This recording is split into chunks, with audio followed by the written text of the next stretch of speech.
नीम लेपित यूरिया क्या है?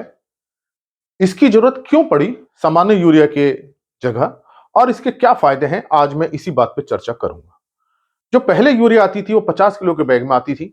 अब जो यूरिया आती है वो 45 किलो के बैग में आती है और उस पे लिखा होता है नीम कोटेड नीम लेपित।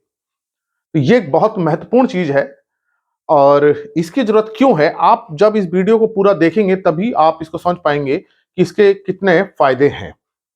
तो थोड़ा-सा हमें ये समझना पड़ेगा कि जब हम यूरिया को डालते हैं तो मिट्टी में जाने के बाद यूरिया क्या होता है और पौधे उस यूरिया को कैसे लेते हैं। जब हम मिट्टी में यूरिया को डालते हैं जो पानी में घुलती है तो वो अमोनियम आयन बनाता है और अमोनियम आयन से नाइट्रेट आयन बनते हैं। ये इसकी केमिस्ट्री है, ये एक विज्ञान है और ये अमोनियम आयन और नाइट्रेट आयन सूक्ष्म जीवों की सहायता से बनते हैं और अमोनियम से नाइट्रेट तो बैक्टीरिया होते हैं, नाइट्रोसोमोनास नाइट्रोबैक्टर बड़े स्पेसिफिक बैक्टीरिया होते हैं, ये इसको बदलते हैं। पौधे की जड़ें जो लेती हैं दोनों को ही लेती हैं, अमोनियम को भी लेती हैं और नाइट्रेट को भी लेती हैं। यूरिया का सीधे उपयोग नहीं करती हैं।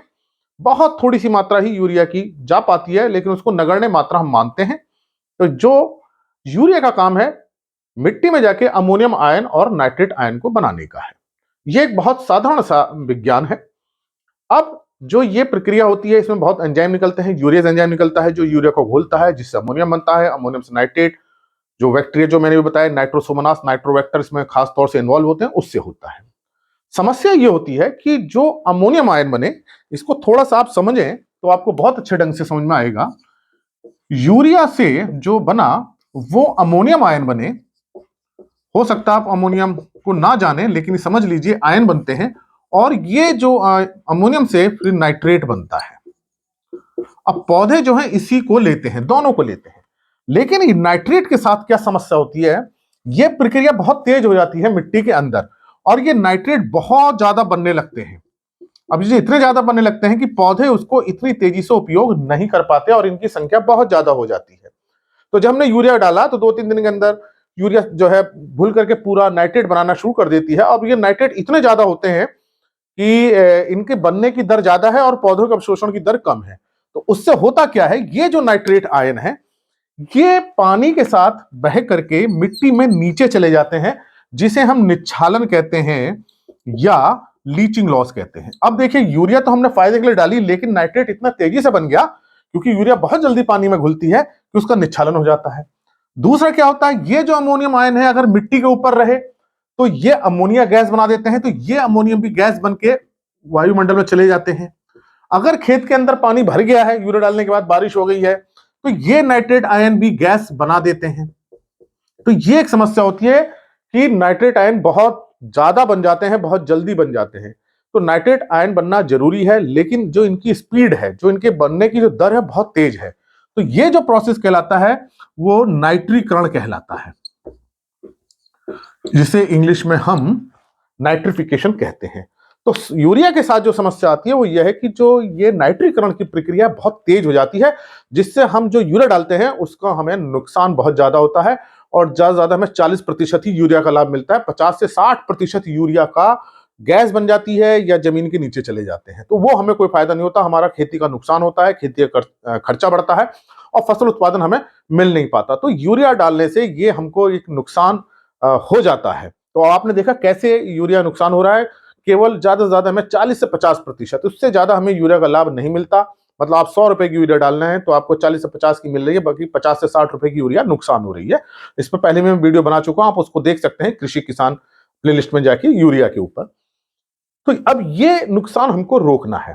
तो ये नुकसान तभी रुकेगा हम इस प्रक्रिया को हल्का कर दें, स्लो कर दें। अगर ये प्रक्रिया हल्की हो जाए, मतलब ये अगर धीरे धीरे नाइट्रेट बने, जितनी पौधे को जरूरत है उस हिसाब से बने, हल्के हल्के बने, तो जो पूरी यूरिया का लाभ हमें पौधों को मिलने लगेगा। और जो निच्छालन हो रहा है जिससे जमीन पानी खराब हो रहा है, पानी की क्वालिटी खराब हो रही है, मिट्टी खराब हो रही है, वायुमंडल में जाती है तो हमारा वातावरण खराब हो रहा है, तो ये जो हमारे नुकसान हो रहे हैं वो रुकेंगे और हमारा उत्पादन बढ़ेगा। अब इसको नाइट्रीकरण की प्रक्रिया को हम कैसे कम करें, इसके लिए कुछ केमिकल्स आते हैं जिसको इनहिबिटर्स बोलते हैं, नाइट्रिफिकेशन इनहिबिटर्स।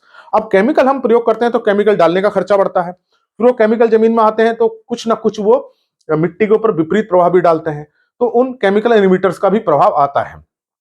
तो उससे हम हमारी जमीन में केमिकल जाने का चांसेस ज्यादा रहता है। तो हम ऐसा कोई चीज ढूंढें, कोई प्राकृतिक ढूंढें या कोई हम पेड़ की कोई चीज हमें मिल जाए जो इसको प्रोसेस को कम कर दे, तो वो जो है वो है नीम का तेल। तो अगर नीम के तेल से जो हम इसके बीजों से लेते हैं, पत्तियों से भी निकालते हैं, तो अगर हम इसके नीम का तेल का ले लें और जो यूरिया के ऊपर उसका हम लेप कर दें, तो ये जो ये मानिए ये यूरिया है, ये यूरिया है जो जल्दी से पानी में घुल जाती है। इसके ऊपर हमने नीम का तेल छिड़क दिया, ये जो काले काले डॉट दिखा रहा हूं, तो ये यूरिया इसके ऊपर छा जाएगी, पूरी कवर कर देगी। ये जो नीम ऑयल है इसको कवर कर देगा। तो जब ये कवर कर देगा तो धीरे धीरे धीरे तो इस तरह की जो हमारी यूरिया है वो यहां आएगी, वो धीरे धीरे वो पानी में डिसॉल्व होगी, धीरे धीरे नाइट्रेट बनेंगे और धीरे धीरे पौधे उसको लेंगे। तो ये एक नाइट्रिफिकेशन इनहिबिटर का काम करेगा। अब ये प्राकृतिक चीज है, तो इससे एक तो हमारा नीम जो है बहुत अच्छी चीज होती है, हमारी खेती को नुकसान नहीं होगा, हमारे खेत को नुकसान नहीं होगा, और हमारी जो दक्षता है नाइट्रोजन को प्रयोग करने की, यूरिया को प्रयोग करने की, बढ़ जाएगी। तो ऐसा देखा गया है कि लगभग 10% बचत इसमें यूरिया की हो जाती है। फिर भी यूरिया बहुत तेजी से घुलती है और गैसेस को तो हम बिल्कुल रोक नहीं सकते हैं, लेकिन कम कर सकते हैं। तो ये देखा गया है कि लगभग 10%, ऐसा नहीं है कि बिल्कुल ठीक 10 है, ऊपर नीचे होती हैं चीजें, लगभग 10% का बचत की जा सकती है। तो उससे क्या होगा, इसकी पौधों को जब संतुलित रूप में मिलेगा, धीरे धीरे मिलेगा, तो पौधों की उपज बढ़ेगी। तो पहले जो हमारे यूरिया की वेस्टेज हो रही थी वो रुकी, फिर जो यूज इफिशियंसी है, प्रयोग दक्षता वो बढ़ी, फसल उत्पादन बढ़ा, जो नाइट्रेट नीचे लीच कर रहे थे पानी में जाते हैं, पानी को पॉल्यूट करते हैं, वाटर को, वो पॉल्यूशन रुका, जो गैसें बनती हैं वातावरण में वो पॉल्यूट करती हैं वो रुकी। तो ये हमको नीम कोटेड यूरिया जो होते हैं, नीम लेपित यूरिया, उसका फायदा है। दूसरा क्या है, जो यूरिया जो मिलती है सब्सिडी पे मिलती है, तो इसके बहुत सारे यूज जो नॉन एग्रीकल्चर में किए जा रहे थे, दूसरे केमिकल्स में बनाने में किए जा रहे थे, बहुत दूसरी जगह यूज किए जा रहे थे। तो यूरिया का जो वास्तविक जो प्रयोग होना है वो खेती के लिए होना है, लेकिन उसका प्रयोग खेती के अलावा दूसरे कामों में किया जा रहा था।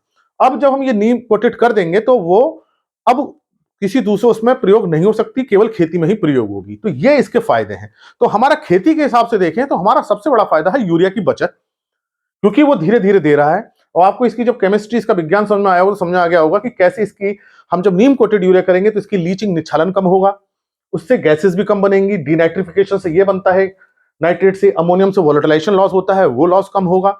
तो हमारा मिट्टी अच्छी रहेगी, हमारा पर्यावरण अच्छा रहेगा, हमारा फसल उत्पादन बढ़ रहा है। दूसरा, जो हम यूरिया का खर्चा कर रहे थे वो कम हो जाएगा, तो हमें अब कम यूरिया डालनी पड़ेगी। तो ये नीम कोटेड यूरिया के फायदे हैं। इसी कारण से अब जो है जितनी भी यूरिया आ रही है, नीम कोटेड यूरिया ही आ रही है।